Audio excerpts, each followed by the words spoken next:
തകർന്ന് തരിപ്പണമാകുന്നതിനിടയിൽ മാവോയിസ്റ്റ് ഭീകര സംഘടനയുടെ നേതൃത്വത്തിൽ ഭിന്നത. ആയുധം വെച്ച് കീഴടങ്ങാൻ തയ്യാറായി കമാൻഡർമാർ. വെടിനിർത്തൽ പ്രഖ്യാപിച്ച നേതാക്കളുടെ ആയുധങ്ങൾ പിടിച്ചെടുക്കുമെന്നും പോരാട്ടം തുടരുമെന്നും കേന്ദ്ര കമ്മിറ്റിയിലെ ഒരു വിഭാഗം നേതാക്കളും വ്യക്തമാക്കി.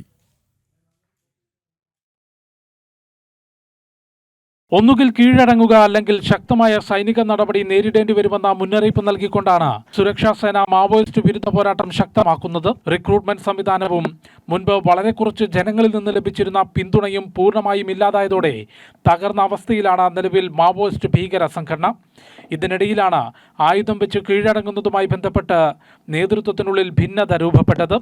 കീഴടങ്ങാൻ തയ്യാറാണെന്നും ഇതിനായി 1 മാസം വെടിനിർത്തൽ പ്രഖ്യാപിക്കണമെന്നും മല്ലോജുല വേണുഗോപാലിന്റെ നേതൃത്വത്തിൽ പ്രബല നേതാക്കൾ സുരക്ഷാ സേനയോടും സർക്കാരിനോടും അപേക്ഷിച്ചിരുന്നു. ബസ്തറിലും നാരായൺപൂരിലും ഉൾപ്പെടെ മാവോയിസ്റ്റുകളെ നിയന്ത്രിച്ചിരുന്ന കമാൻഡർമാർ ഒന്നുകിൽ കീഴടങ്ങുകയോ അല്ലെങ്കിൽ കൊല്ലപ്പെടുകയോ ചെയ്ത പശ്ചാത്തലത്തിലായിരുന്നു വെടിനിർത്തലിന് അപേക്ഷിച്ചത്. എന്നാൽ വെടിനിർത്തലിന് അപേക്ഷിച്ച ഭീകരരെ തള്ളിക്കൊണ്ട് മാവോയിസ്റ്റ് കേന്ദ്ര കമ്മിറ്റി അംഗങ്ങൾ നിലപാടെടുത്തു. കീഴടങ്ങാൻ തയ്യാറായവരുടെ ആയുധങ്ങൾ പിടിച്ചെടുക്കുമെന്നും പോരാട്ടം തുടരുമെന്നുമാണ് ഇവരുടെ നിലപാട്.